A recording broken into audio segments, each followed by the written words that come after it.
पतरस यरूशलेम में कलीसिया को रिपोर्ट देता है।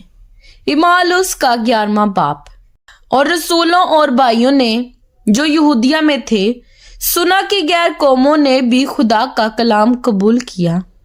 जब पतरस यरूशलेम में आया तो मखतून उससे ये बहस करने लगे कि तू नामख्तूनों के पास गया और उनके साथ खाना खाया।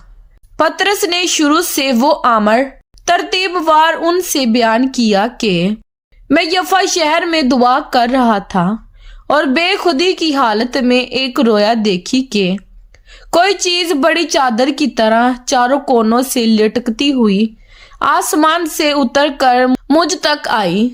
उस पर जब मैंने गौर से नजर की तो जमीन के चुपाए और जंगली जानवर और कीड़े मकोड़े और हवा के परिंदे देखे और ये आवाज भी सुनी कि ऐ पतरस उठ, ज़िबा कर और खा।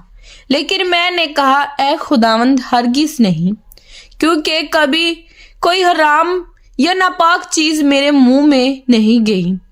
इसके जवाब में दूसरी बार आसमान से आवाज आई कि जिनको खुदा ने पाक ठहराया है तो उन्हें हराम ना कह।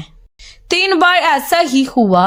फिर वो सब चीजें आसमान की तरफ खींच ली गईं। और देखो उसी दम 3 आदमी जो कैसरिया से मेरे पास भेजे गए थे उस घर के पास आ खड़े हुए जिसमें हम थे।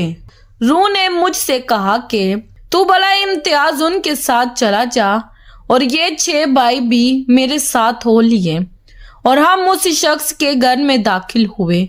उसने हमसे बयान किया कि मैंने फरिश्ते को अपने घर में खड़े हुए देखा जिसने मुझसे कहा कि यफा में आदमी बेचकर शमाउन को बुलवा ले जो पतरस कहलाता है। वो तुझसे ऐसी बातें कहेगा जिनसे तू और तेरा सारा घराना निजात पाएगा।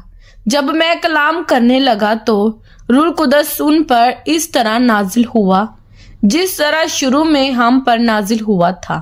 और मुझे खुदावंद की वो बात याद आई जो उसने कही थी कि यूहन्ना ने तो पानी से बपतिस्मा दिया मगर तुम रूह कुदस से बपतिस्मा पाओगे। बस जब खुदा ने उनको भी वही नेमत दी जो हमको खुदावंद यीशु मसीह पर ईमान ला कर मिली थी तो मैं कौन था कि खुदा को रोक सकता। वो ये सुनकर चुप रहे और खुदा की तमजीद करके कहने लगे कि फिर तो बेशक खुदा ने गैर कौमों को भी जिंदगी के लिए तौबा की तौफीक दी है। अंताकिया की कलीसिया।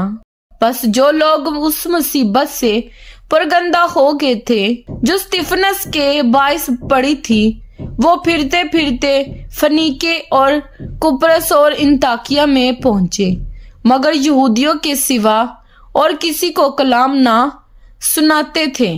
लेकिन उनमें से चंद कुप्रसी और करीनी थे जो अंताकिया में आकर यूनानियों को भी खुदावंद यीशु की खुशखबरी की बातें सुनाने लगे।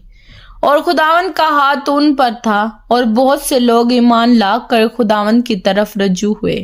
उन लोगों की खबर यरूशलेम की कलीसिया के कानों तक पहुंची और उन्होंने बरनबास को अंताकिया तक भेजा।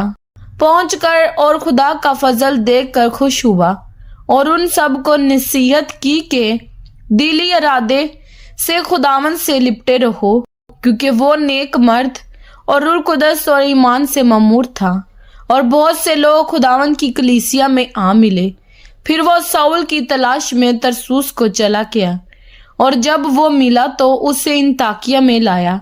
और ऐसा हुआ कि वो साल भर तक कलीसिया की जमात में शामिल होते और बहुत से लोगों को तालीम देते रहे। और शागिर्द पहले अंताकिया ही में मसीही कहलाए। उन्हीं दिनों में चंद नबी यरूशलेम से अंताकिया में आए।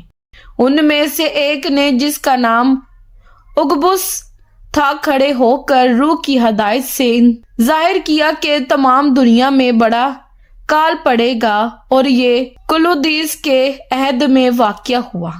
बस शागिर्दों ने तजवीज़ की कि अपने अपने मकदूर के मुआफिक यहूदिया में रहने वाले भाइयों की खिदमत के लिए कुछ भेजे। चनाचा उन्होंने ऐसा ही किया और बरनबास साउल के हाथ बुजुर्गों के पास भेजा। कलाम पाक के पढ़े और सुने जाने पर खुदावन की खास बरकत हो। खुदावन का शुक्र हो। आमीन। खुदावंद आप सबको बरकत दे। आमीन।